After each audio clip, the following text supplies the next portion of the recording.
ఎప్పుడు కూడా ఏదైనా కానీ ఏ పార్టీలో ఎవరున్నా హత్యాకాండాలకు ఎప్పుడు కూడా చంద్రబాబు ప్రోత్సహించేవాడు కాదు.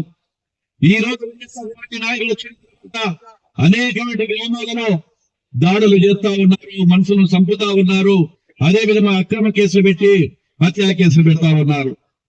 అదే కులానికి చెందిన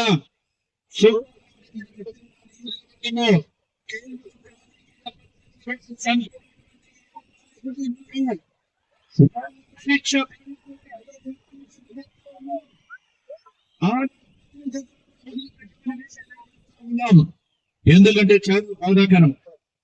ఏదో ఒక ఫ్యాక్షన్ ఏదైనా బయట ఏదైనా సంస్కృతి పర్వాలేదు, కేవలం రాజకీయంగా ఒక నాయకుడు పైకి వస్తున్నాడని కేవలం గుర్తింపు కోసం పొలింగులో హత్య చేయడం జరిగింది ఎన్నికలు జరిగిన 3 నెలలకే. అదే పెట్టారు. ఓట్లు లేని వాళ్ళను చెప్పి జరుగుతా ఉంది. వైఎస్ఆర్ పార్టీ నాయకులకు కూడా రేపు అదే గతి పడుతుంది.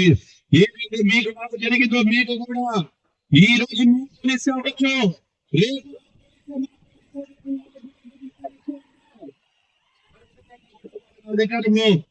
ప్రకారం శిక్షిస్తామని తెలియజేస్తా ఉన్నాం.